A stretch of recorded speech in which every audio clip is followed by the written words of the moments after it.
নিম্নমানের রাস্তার কাজের প্রতিবাদে সরব হলেন এলাকাবাসী। রাস্তার কাজ বন্ধ করে বিক্ষোভ দেখালেন বৃহস্পতিবার। এদিন এই ঘটনাকে কেন্দ্র করে সাময়িক উত্তেজনা তৈরি হয় মালদার চাচল 2 নম্বর ব্লকের গৌরহন গ্রাম পঞ্চায়েতের সুতি এলাকায়। এদিন এলাকাবাসী রাস্তার উপর দাঁড়িয়ে রাস্তার কাজ বন্ধ করে বিক্ষোভ দেখান। বিক্ষোভকারীদের অভিযোগ, সুতি থেকে কামারপুকুর পর্যন্ত প্রায় 1 কিলোমিটার পিচ রাস্তা তৈরি হচ্ছে। রাস্তা তৈরির জন্য রাজ্য সরকারের গ্রামীণ উন্নয়ন তহবিল থেকে 4 কোটি টাকা বরাদ্দ হয়েছে।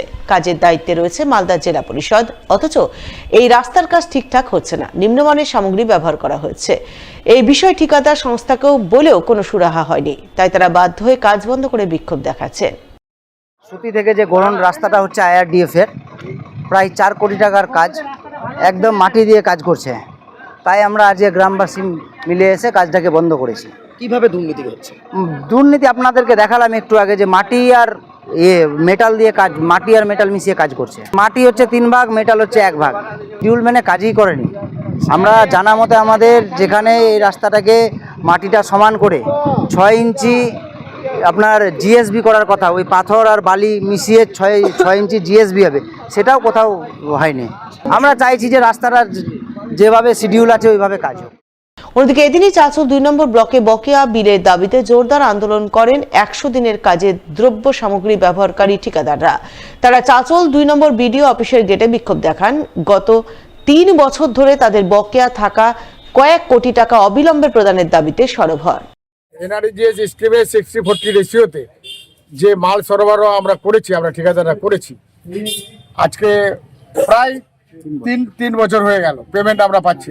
আমরা এই ব্যাপার নিয়ে বিডিও সাহেবকে আজকে ডেপুটেশন দিলাম। বিডিও সাহেব আমাদের সাথে খুব ভালোভাবেই আমাদের কথাগুলো শুনেছেন। উনি আমাদেরকে আশ্বাস দিলেন যে আমি টোটাল আপনাদের এই বিষয়টা আমি রাজ্য সরকারকে জানাবো। আমি আজকেই ফ্যাক্স করে দিচ্ছি সব বিষয়টা। আমরা চাইছি সেন্ট্রাল গভর্নমেন্ট থেকে যদি মনে করে যে কাজ হয়নি, ইনকোয়ারি করে যে স্কিমগুলো আমাদের ওয়ার্ক অর্ডার আছে তারা দেখুক, দেখে নিয়ে যদি আমাদের কাজ না হয়ে থাকে সঠিকভাবে আমরা পেমেন্ট নিব না। রাজ্য সড়কে বড় বড় মালবাহী লরির নো এন্ট্রি, তাই নো এন্ট্রি এড়িয়ে বড় বড় মালবাহী লরি ঢুকে পড়ছে পকেট রুটে, যা দরুন হামেশায় ঘটছে ছোট বড় দুর্ঘটনা, যার প্রতিবাদে বৃহস্পতিবার পথ অবরোধ করে বিক্ষোভ দেখালেন গ্রামবাসীরা। এদিন এই ঘটনাকে ঘিরে ব্যাপক উত্তেজনা ছড়ায় মালদার কালিয়াচক 2 নম্বর ব্লকের ছবিলপাড়া এলাকায়। এদিন সকাল থেকে এলাকাবাসী রাস্তার উপর বাঁশের ব্যারিকেড বেঁধে বড় বড় পণ্যবাহী লরি আটকে বিক্ষোভ দেখাতে থাকেন।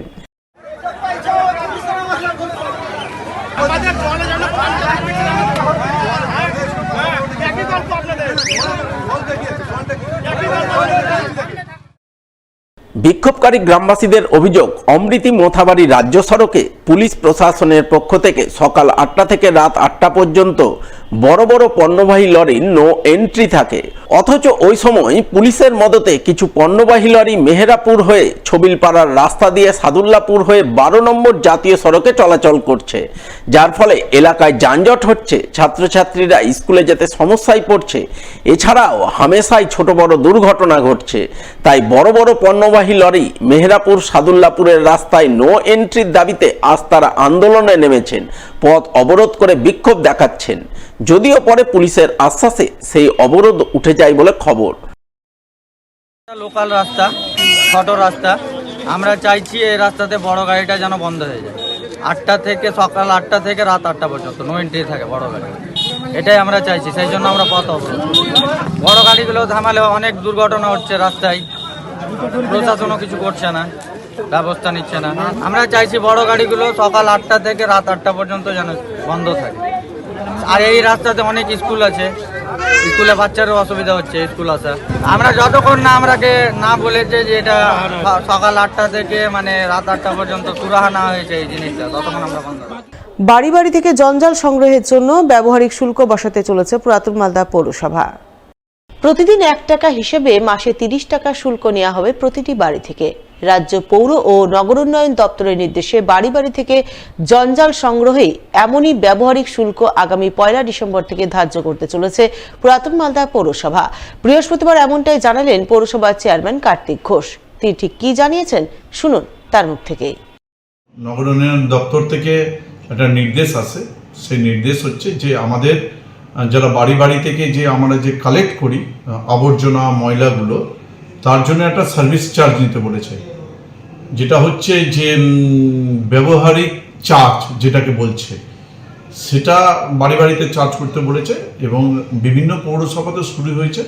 আমরাও বিএসসি মিটিংয়ে সিদ্ধান্ত নিয়েছি যে আগামী ডিসেম্বরের 1 তারিখ থেকে আমরা বাড়ি বাড়িতে যে সার্ভিস চার্জ, যে একটা ব্যবহারিক যে চার্জ, সেই চার্জ আমরা ধার্য করেছি। বাড়ি বাড়ি থেকে 1 টাকা করে প্রতিদিন 1 টাকা করে নিবে, সেই চার্জটা আমরা ধার্য করেছি এবং সেটা ডিসেম্বরের 1 তারিখ থেকে আমাদের শুরু হবে।